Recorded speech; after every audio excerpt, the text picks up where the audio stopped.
Welcome to Centennial Advisors. We use our cutting-edge technology and collaborative client-focused brokerage team to provide the highest level of professional service at all stages of our clients' investments. Our team has decades of experience in all types of markets, guiding clients through some of the most challenging times for investors. Our all-hands-on-deck approach generates more offers on your listing, and according to CoStar, we have sold our listings faster and with the highest list-to-close percentages over the past 2 years. For buyers, we identify and negotiate the best terms possible, ensuring your long-term success. We hope your time with us today helps your passive investments become massive investments. Centennial Advisors, here for you now and always.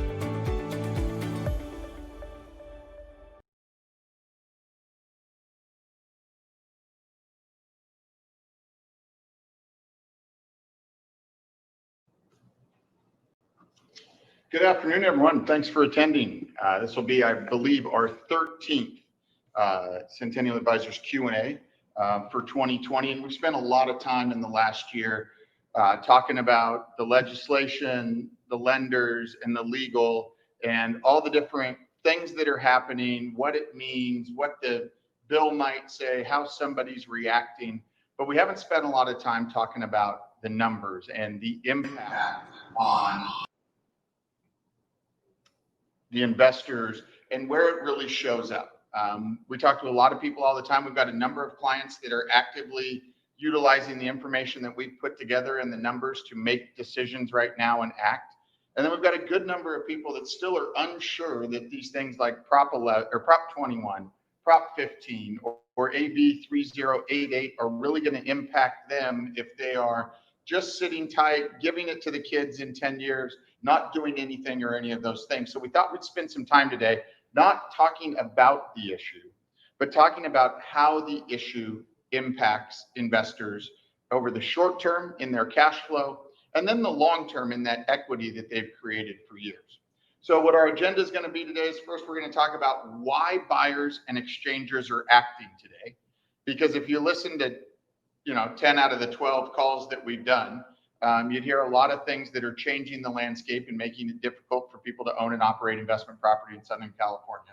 But there is one stat and reason out there why people are continuing to do stuff. And we're going to talk about how some of this legislation, in particular Prop 21, Prop 15, and AB 3088, are affecting both short-term and long-term cash flows. We'll put our model into action. So those of you that have met with us know that we use a simultaneous exchange model that projects cash flows of your current asset compared to the other opportunities that we think create more total wealth. And we'll see that in action. Both this is what it looks like, how we put it together, as well as a example or two of things that we've done in the past and how well that's worked out for everybody. So we're going to start and we're going to into a couple of slides. The first one is there's a reason that buyers should be buying today. And why, if you don't like any of the things that are happening right now, or you're not in perfect love with your property today, or don't think you will be in the next 10 years, now is a window of opportunity unlike any other in the last 30 years. So if you could pull up that first slide just regarding relative risk. So one of the things that we look at and we track is where real estate falls in relation to risk-adjusted return. So everybody who has any of the things on here from very safe bond investments all the way up to private equity placements knows that for each level of risk, there should be a corresponding return.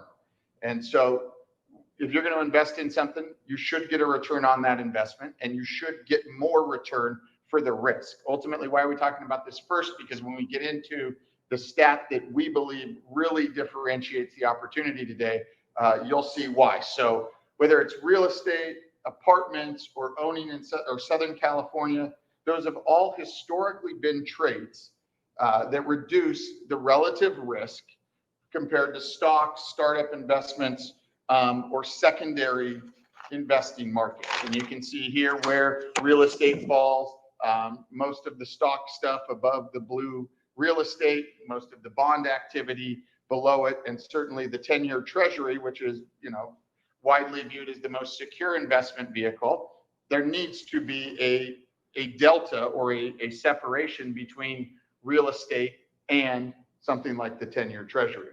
So the risk versus return spread is what causes professional investor capital flows to move from bonds, stocks, real estate, art, and startups. There's some of you on this call that are purely real estate investors. That's all you do.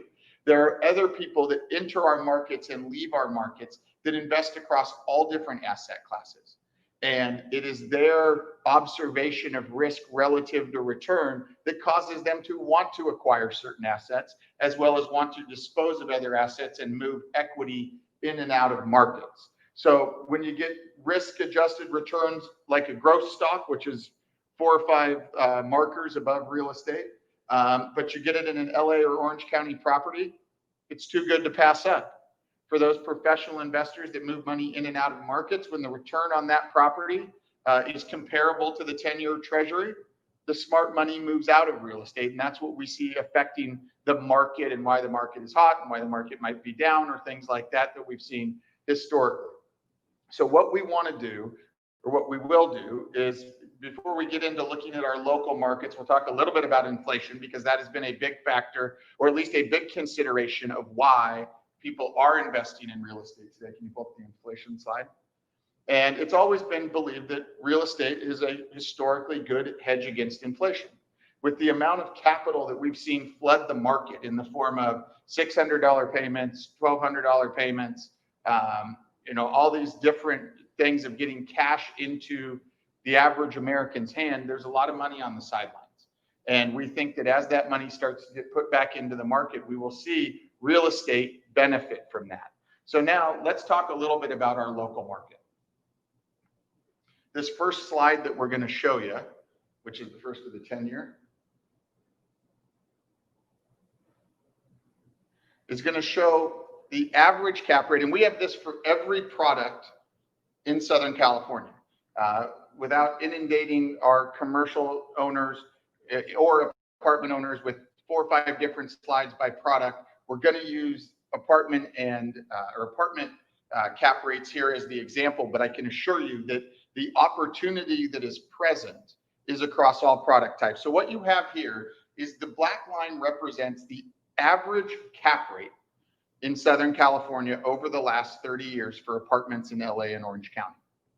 The blue line is the 10-year treasury average over that exact same time period. The 30-year average on cap rate has been about 6.56%. The average 10-year treasury rate has been 4.49 over that period. And you can see both of them have gone down over the last 30 years. It's gone down on the treasury for a number of national economic factors, and then it's gone down on the cap rates for a number of reasons. One, we've used almost all of the available land in Southern California. We've had significant population growth. It's been a historically positive business climate. The cost of construction and NIMBYism has resulted in a lack of meeting demand. We all hear about the housing crisis every day. Our apartment owners hear about it more. And all that's resulted in the risk of investing in Southern California apartments to go down over time. So the spread between those two, and we talked about risk-adjusted return momentarily, or a moment ago, has averaged 207 basis points over that 30-year period. So as you can see from the graph, they don't move together, and that's when opportunities get created. If you'll go to the next slide. So there's been good investment windows, and let's just call them bad investment windows. For those of you that own buildings for 30 years and have some of those taxes that could be significantly impacted by Prop 15, you'll remember some of these yellow times in the market in the early 90s, in 2006 or 7, 8, 9, and then a brief window as cap rates compressed and interest rates started to go up through part of economic recovery.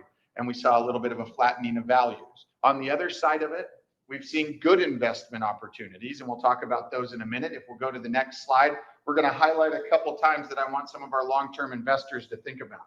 But what this shows you is that if in 1990, or 89, you would have sold your apartment building and bought a storage building in Tempe, you would have made a wise transaction.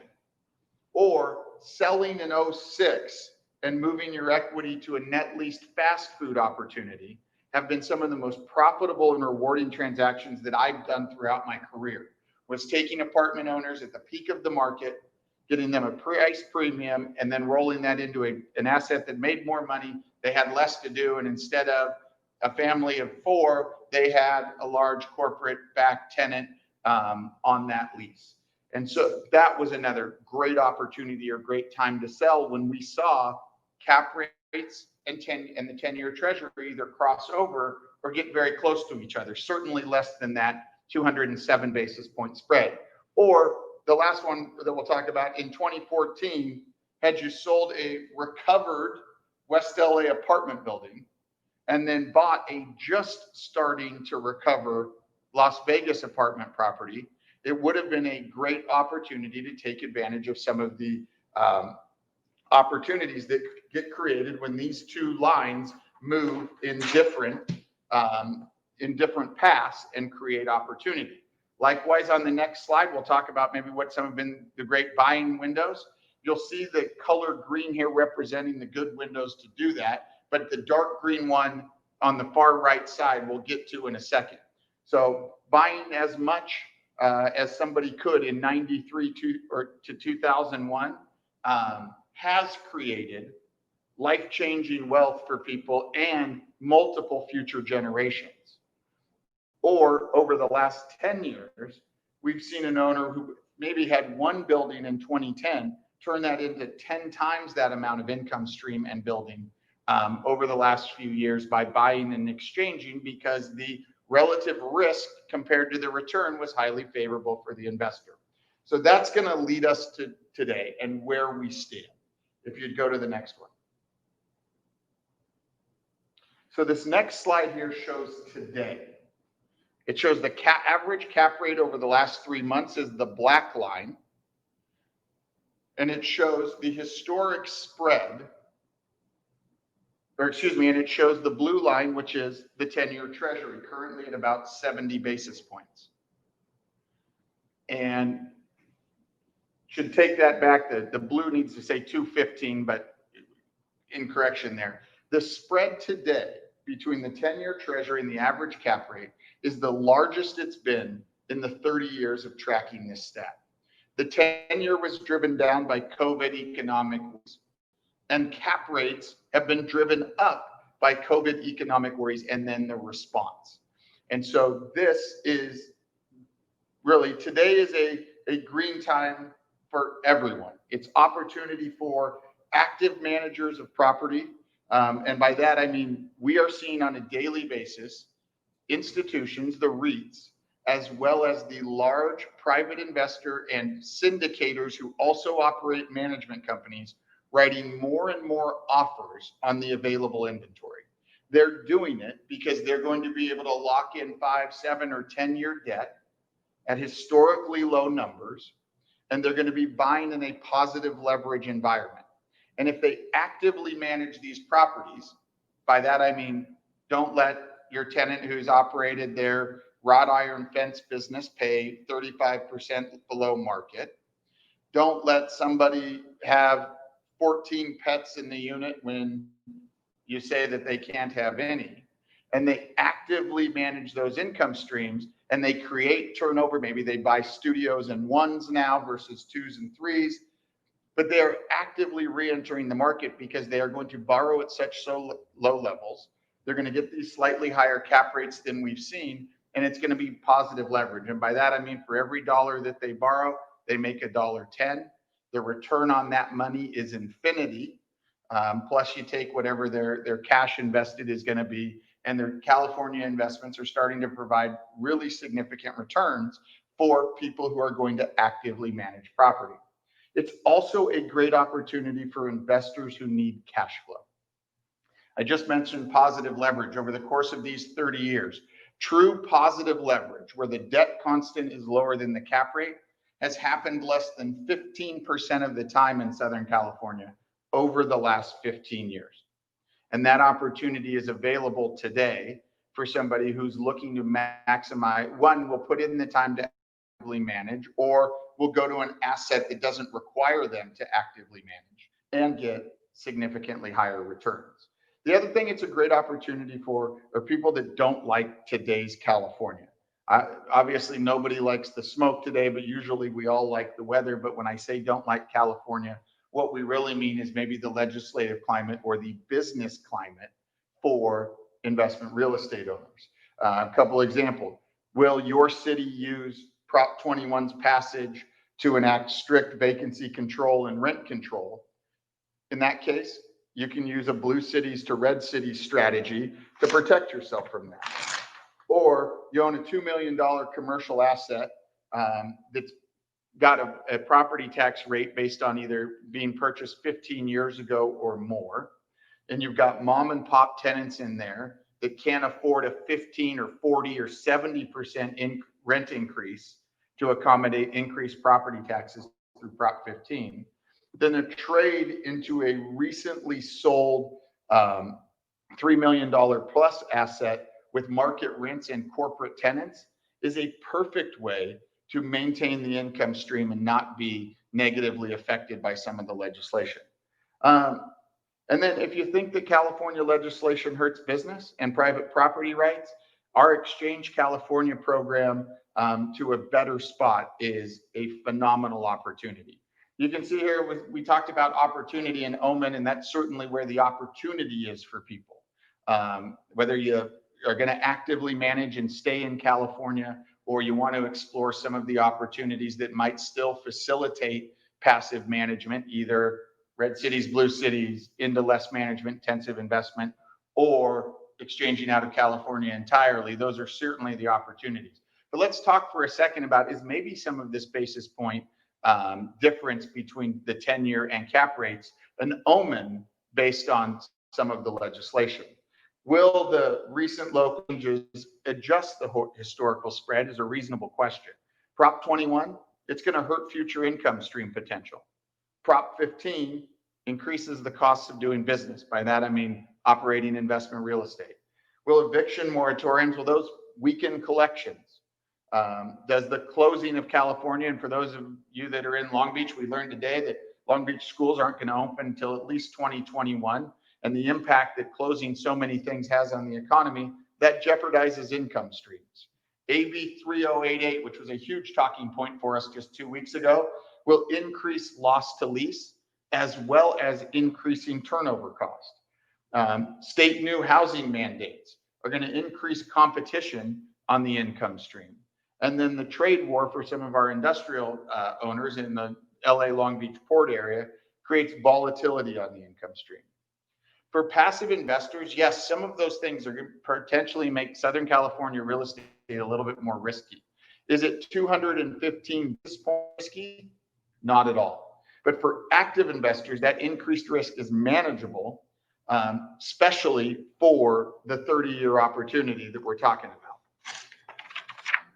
The next things we'll talk about today, as we work through it, and maybe even a little bit less than an hour today, is does the current legislation affect owners who are going to do nothing? And maybe at this point, if anybody has any questions on the relationship between cap rates and the 10-year treasury, questions about specific product types, I'm happy to delve into those, as well as answer any questions about what we're seeing on income streams in August and September.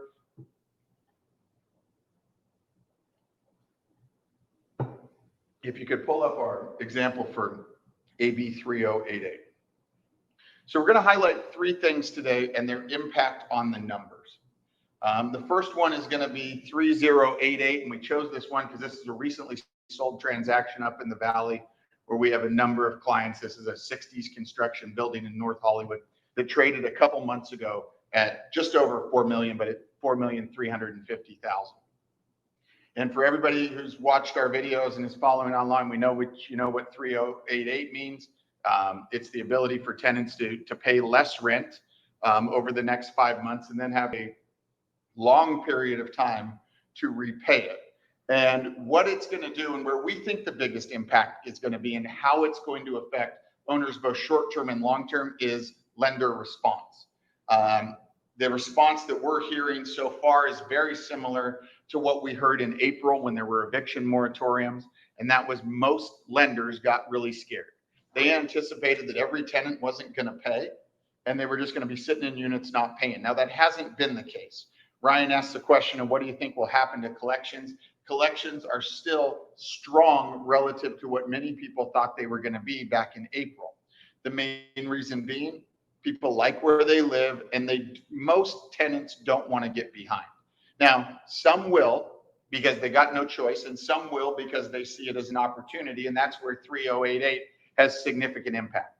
Is lenders view the strength and security of your income stream. The impact in 3088 and lender underwriting, and most likely buyer underwriting, is going to show up in two places. One, it's going to show up in the amount of income received, and two, it's going to show up in more turnover cost from the evictions that come in the next 12 to 24 months as a result of people who got behind, couldn't get caught up, and then you're forced to evict them. So it's not just a short-term thing. For the AB 3088 provides 25% rent payment for 5 months, but evictions are going to increase all the way through 2021. And also the income stream in the short term, how it gets affected is that more tenants with past evictions ultimately degrade the strength of the income stream. So if lenders adjust vacancy and loss to lease to 10%, by the way, back in January and February, in most multifamily assets in Southern California, we were at around 3%. They moved to 5% once eviction moratoriums went in place. And now if they went to 10%, this owner would have had to reduce the price to have the same down payment based on the underwriting by 6%. That's about $150,000 or a little bit more. If they increase it to 10%, buyers will have to increase their down payment by 17% in order to get the same loan that they had been getting back when vacancy was 5%. And you can see if they, for whatever reason, start to underwrite at 15% vacancy, how much it impacts it. 20% reduced price to use the same down payment, or forced to increase the down payment by 33%. There's some of you on this call that weren't alive when vacancy in apartments was 15 or 20 or more percent. And there were some of you that own maybe the same building that you have, which is another issue that we should possibly address. But those are the impacts of 3088. On the cash flow in the short term, yeah, you might be out short a couple $1,000 bucks. But how these things impact the value and the equity that you've built up is the thing that we see most owners not considering or not fully understanding the impact and making a strategy to avoid it. So that's 3088. Let's talk a little bit about the numbers and the impact of Prop 15. Prop 15 being the increased property taxes on all commercial property. This is a building that's currently on the market in Norwalk. It's a nice little 4-tenant industrial building listed by another firm, but was a perfect example of exactly what we're going to see for owners if this client ultimately can't get the price they're asking and elects to retain the property, their cash flow or their NOI will go down by $36,000 as their property taxes go from $9,000 to over $45,000. So Prop 15 doesn't hurt everybody. It doesn't hurt anybody that's either recently purchased, because it will roll every 3 years. There will be a new assessment. If you have leases paying today's taxable value, it's not going to hurt you too much. It's not going to hurt somebody who's got corporate tenants on 5+ year leases. But it will hurt people who have their combined commercial assets and it won't hurt somebody whose combined commercial assets are less than 3 million. What does that mean? Is that if you have $1 million asset, it's not going to affect you. If you have 3 $1 million assets, this affects you. So, as you can see here on this slide, these this is the example we see more often than not. Owners owned a building. Maybe they had their business in it. They sold it. They've leased out some space. They still own this property. Property taxes are really low because they've owned it so long. And maybe one of the tenants is a client of, or is, former employee. The rents are low. If the owner pays the taxes on this property, the tenant's rent must increase 72% from where they currently pay, and will need to increase 23% from the market. Just on the NOI alone, I talked about the $35,000. That is almost a 20% decrease in the cash flow for the owner. And there's options and there's ways to avoid it. Our biggest suggestion for people that own an asset just like this is get out of that asset now. Let somebody else take on the property, maybe put a business in it, do whatever. But buy a recently traded commercial asset with corporate net leases on it. Why recently traded? Because their taxes are pretty close to what they will be based on the price that you pay for it. And getting corporate tenants, they're more comfortable and more familiar, and a triple net lease is more traditional in that space. So we encourage that. Or buy exactly what you have. Industrial, office, storage, buy it at the same vacancy rate, higher cap rates in places like Boise, in places like Provo, in places like Colorado Springs. The numbers and the return on those properties is significantly higher. Where you're getting all of the same things you have today without some of the government interference. The last one we wanted to show you on the numbers is Prop 21.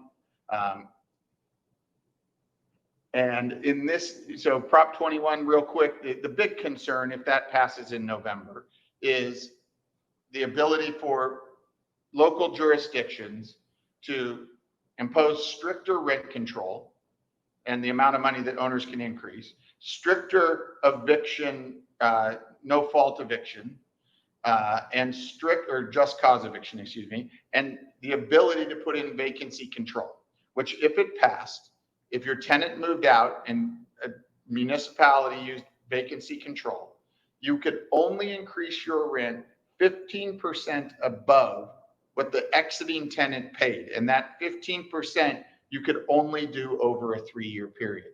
So what does it do? And the simple way to start looking at Prop 21 and its impact both on your cash flow and on your equity is every property in LA, Santa Monica, and West Hollywood would sell for more if there was no rent control.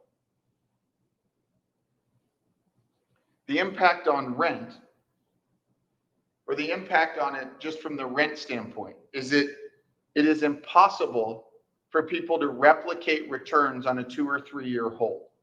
And by that, I mean all the mom and pops that have liked their tenants, have kept rents low, that are making more than I've ever made before because they've owned the building 30 years and been nice, will no longer see a buyer be able to pay on a pro forma based pricing.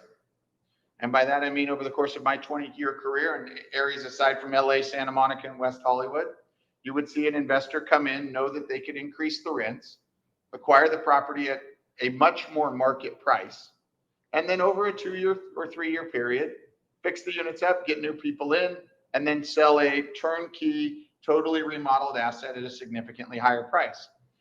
Because of 21, that will be impossible. It'll take, as we say here, 4 years longer for somebody to get to the rent numbers as they could today. 4 years to make the same amount of money changes what investors are willing to pay. With vacancy control, in order to offer the same returns, price is affected by 20% to achieve the same cash flow. And by total wealth, what we mean there is cash flow, principal reduction, and wealth accumulation is affected by 11%. So the impact of these things, if you do nothing, if you have no change to what you're doing, is going to be significant, not only in the cash flow, but more significant in the equity that so many of our clients have spent so many years to build up. So that's why we've been saying over the last few months that there's a great opportunity, and we're leading to a great opportunity for investors to get in and buy property if they're active managers. But for most of our people that we work with on a regular basis that have actively managed for a long time, but are now preferring not to, or they're just too busy to actively manage the building or their management company, that there are alternatives and options that allow for people to do just as well as they always have, but in a totally different environment and different investment.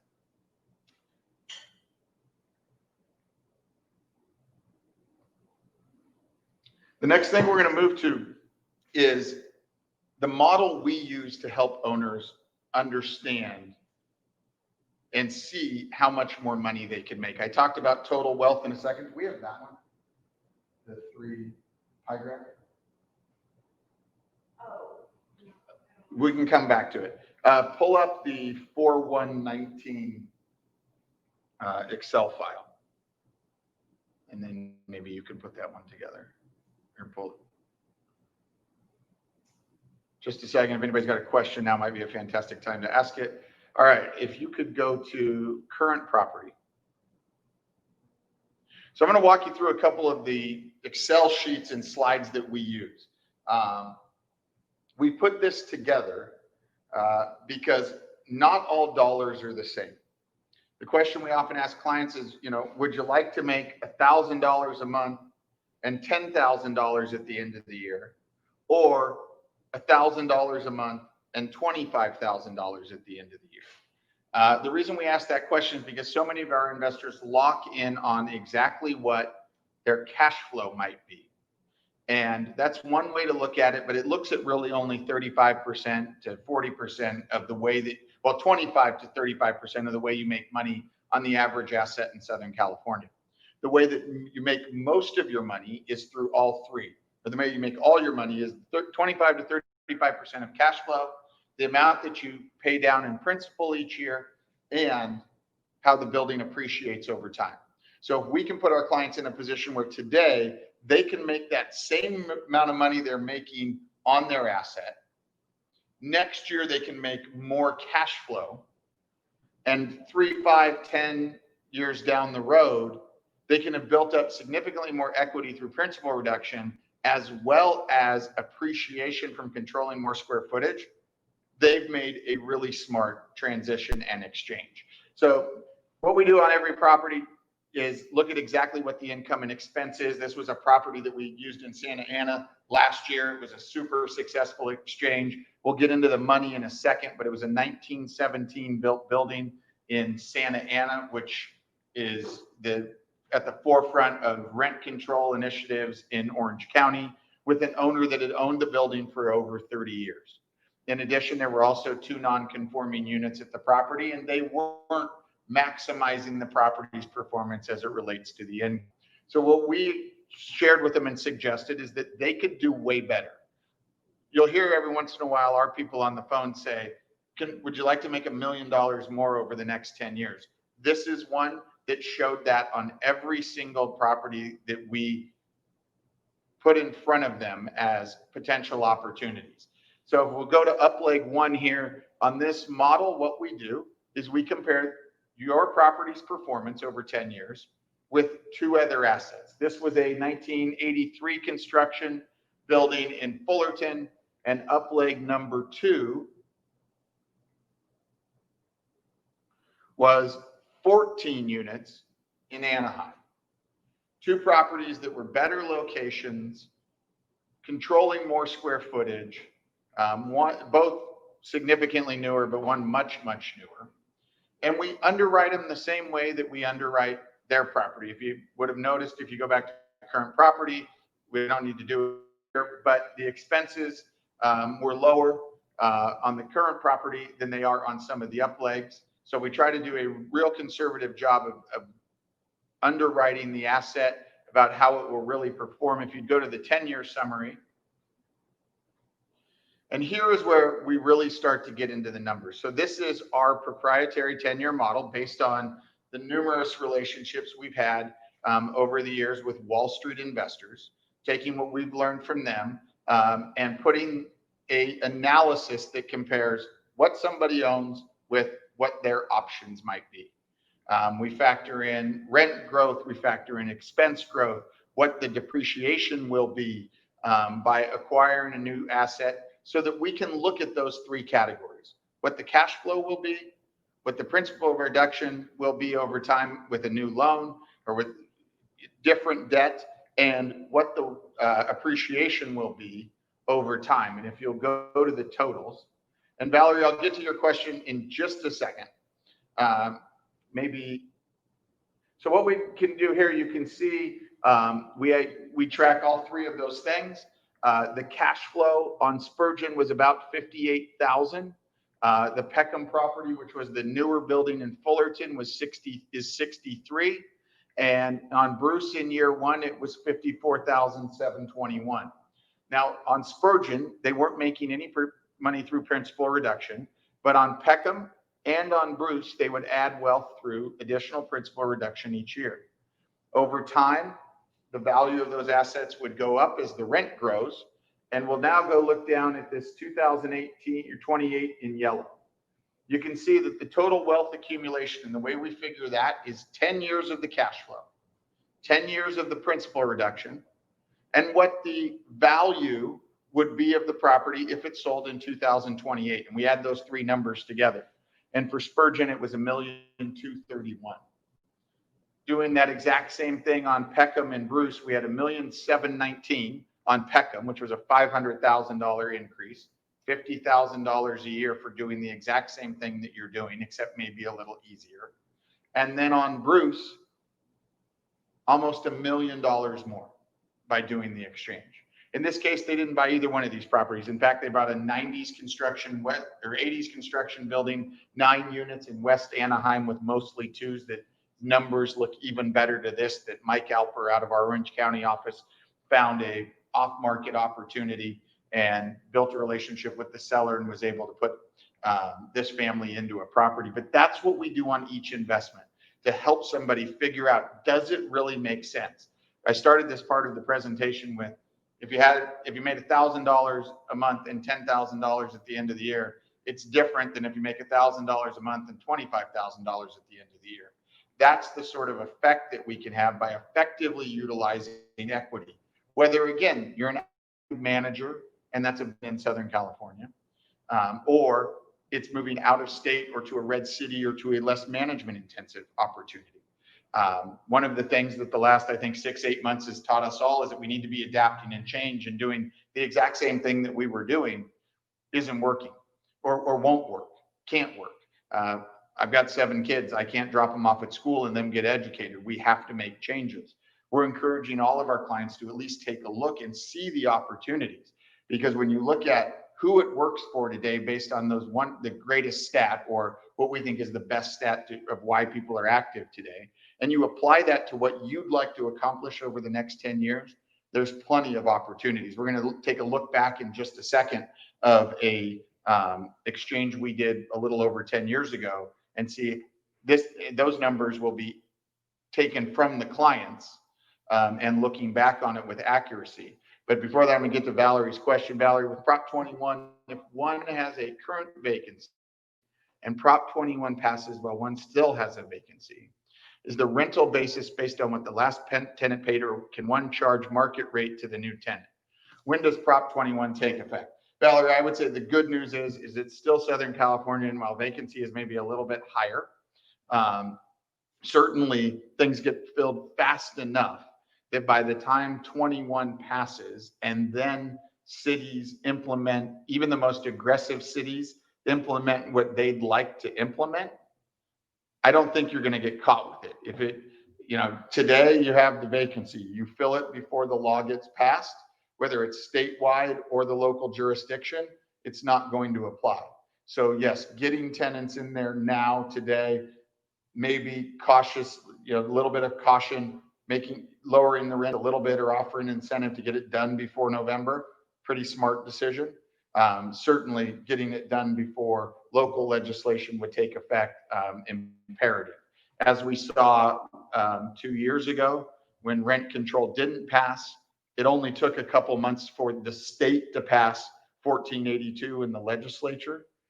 So these things can happen pretty quickly, but will it be retroactive? We don't see that happening. And according to Jason, who I'm continuing to talk to on an almost daily basis about some of the legislative stuff, he doesn't think that retroactive will apply to any of the legislation that's tabled for November.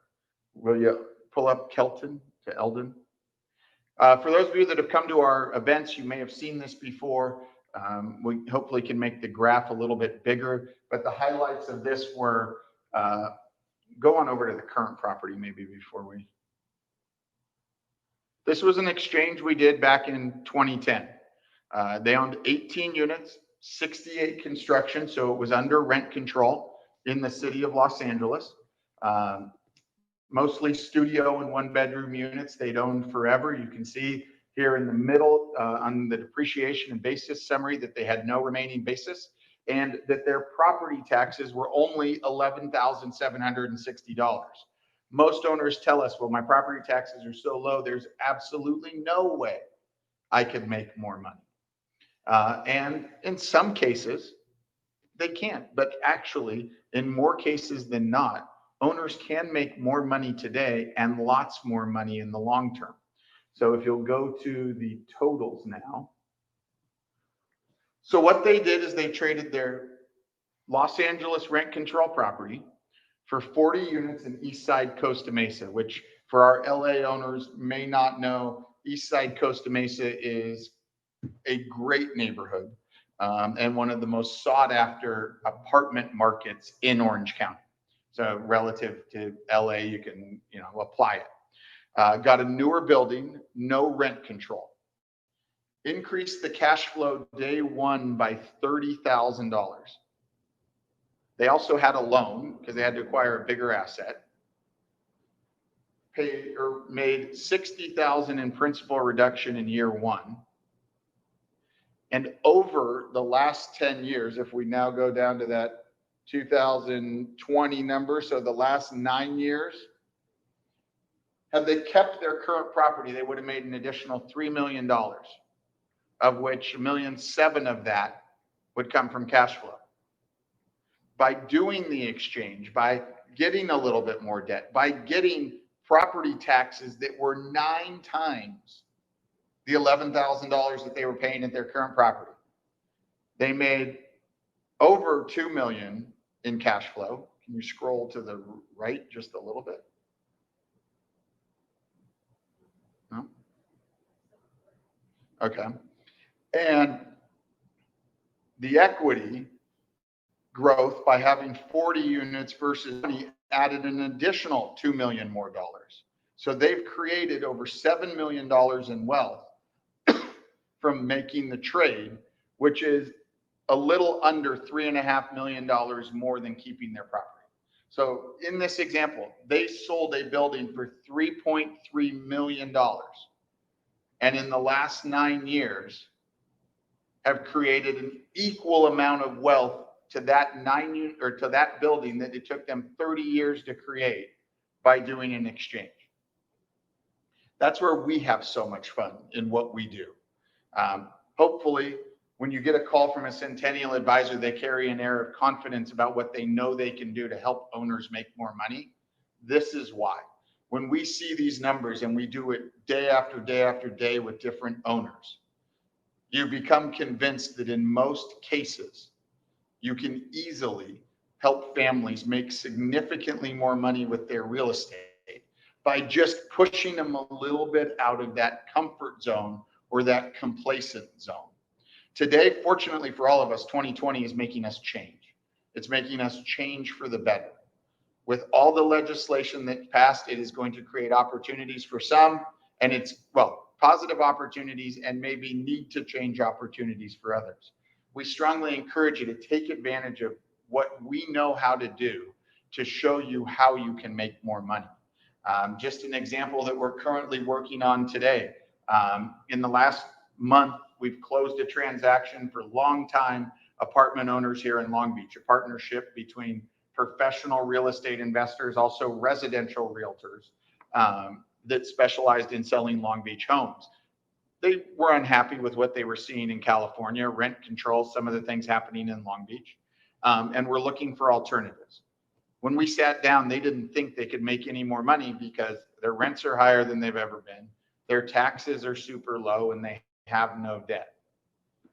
Well, through our process, showing them multiple different purchase opportunities and what they could acquire, they clearly saw that they could use their equity to make more money today and make more money in the future and give more to their families. And so we're currently in the acquisition phase of a net lease property outside of California. Why are they going out there? Why are they going net lease? They don't want to manage anymore. They want to get a long-term lease with a large franchisee or a corporate tenant that's got good track records, got great sales to rent ratios, and they're going to get a check every month. They're also going to get out of California, move to a place that, at least, as it relates to current legislation and current climate, much more business friendly, much more private property right friendly, and enjoy the hard work that they put in for all the years of owning and operating that building. Most people can do it. As we try to remind people, if your building is not perfect for you 10 years from now, take advantage of what we can do. We know the numbers and the financial impact of all of the different legislation that's affecting us. And we also know how to take advantage of the positives and things that are out there, like the spread between cap rates and the 10-year, to find the right assets for each one of our clients for the next 10 years and beyond. If anybody has any other questions, happy to answer them. I hope everybody enjoys their first night of the NFL. And we'll continue to do these as long as all of you find value in them and they can be effective. I know certainly I enjoy doing it. Our team enjoys participating in putting all the information together, as well as determining what is the right content based on the feedback we hear from all of you. So we'll keep it short today. Maybe we'll go a couple minutes long the next time we've got a ton of questions. Thank you for joining us today, and we look forward to talking to you next week.